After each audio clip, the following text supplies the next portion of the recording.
In the year 9 AD, the most powerful empire on Earth marched into a dark forest in northern Europe. 3 Roman legions, nearly 20,000 soldiers, veterans of campaigns that had crushed kingdoms from Britain to the Middle East.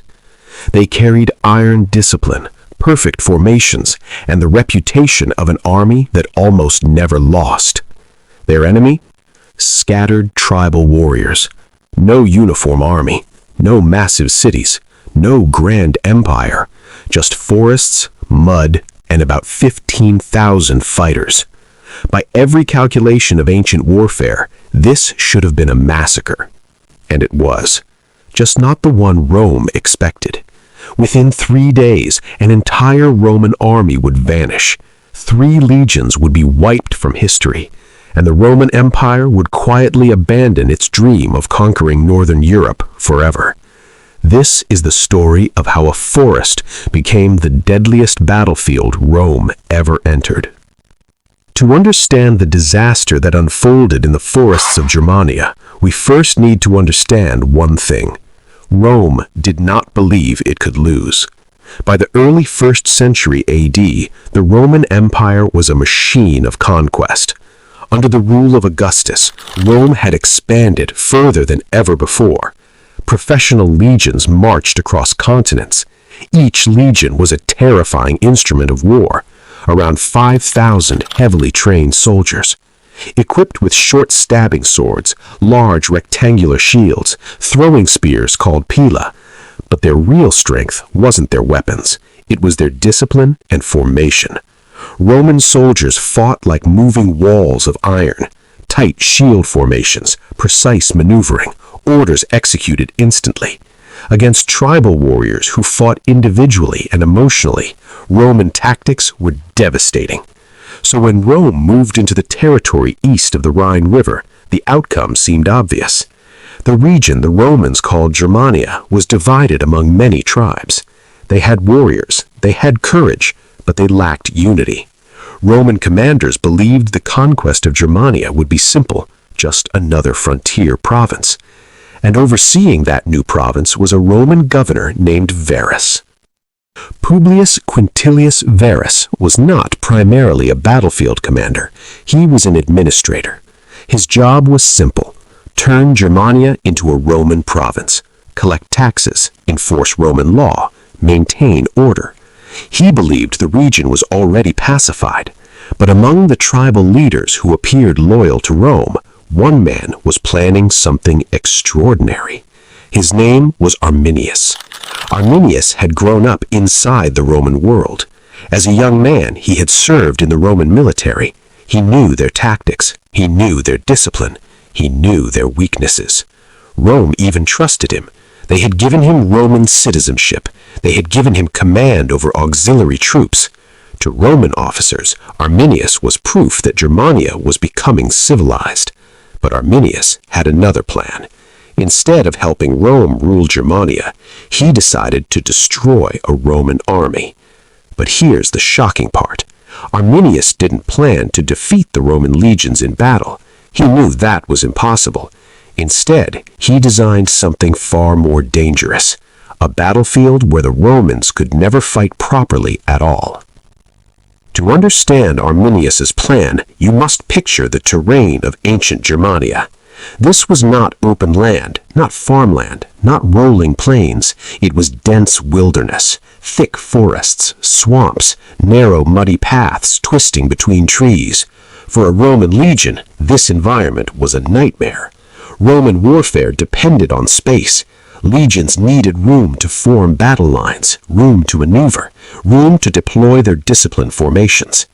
Inside dense forest, that advantage disappeared. Arminius understood this perfectly, so instead of preparing a battlefield, he prepared a journey. In the autumn of 9 AD, he delivered urgent news to Varus.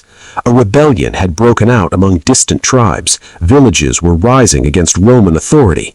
If the governor wanted to crush the rebellion quickly, he needed to march immediately. Varus trusted him completely. After all, Arminius was his ally, his guide, his translator with the local tribes. So Varus gave the order. 3 Roman legions began marching into unfamiliar forest: Legion 17, Legion 18, Legion 19, along with thousands of auxiliary troops and camp followers. In total, roughly 20,000 people. But the moment the army left its fortified roads, its strength began to disappear. The terrain forced the army into a long, stretched column.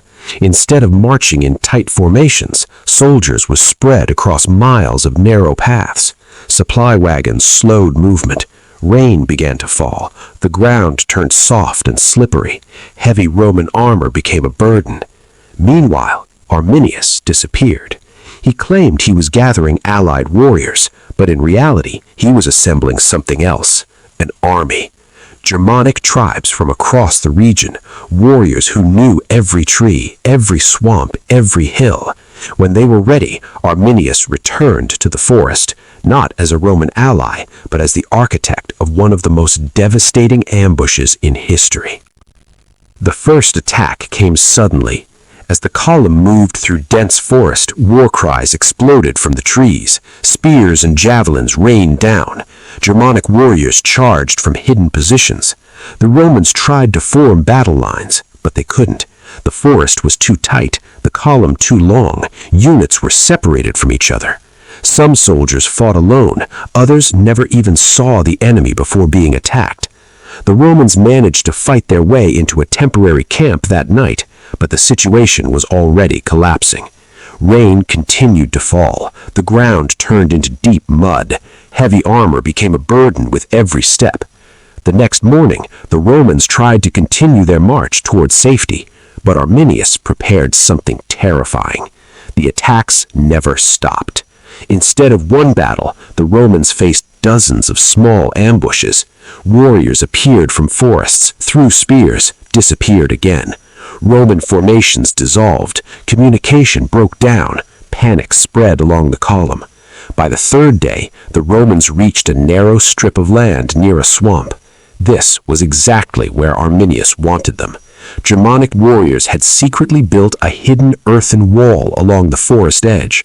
When the Roman survivors approached, thousands of Germanic warriors rose from behind the barrier. The final assault began. Exhausted Roman soldiers tried desperately to break through, but the mud slowed them. The narrow terrain trapped them. Germanic warriors attacked from all sides. The Roman army collapsed. Commander Varus realized the battle was lost. Rather than be captured, he took his own life. By the end of the day, 3 Roman legions had been completely destroyed. Almost no one escaped. Roman eagles, the sacred standards of legions, were captured. In ancient Roman culture, this was a humiliation beyond defeat.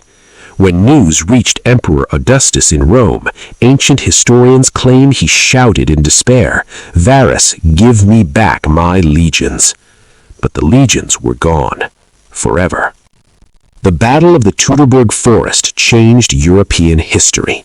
Rome abandoned its plans to conquer Germania permanently. Instead of expanding eastward, the Roman Empire stabilized its borders along the Rhine River.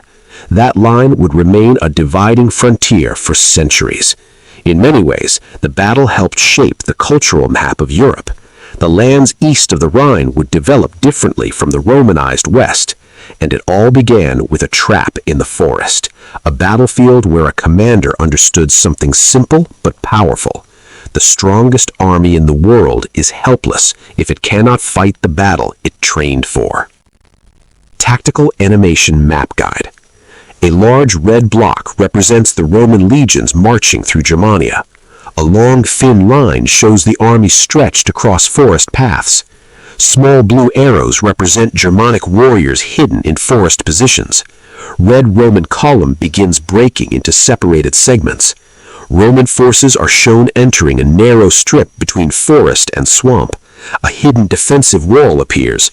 Blue arrows surround and collapse on Roman forces. Here's the controversial question historians still debate. Was Arminius a tactical genius who engineered the perfect ambush, or did the Romans simply lose because Varus was disastrously overconfident? Let me know what you think in the comments.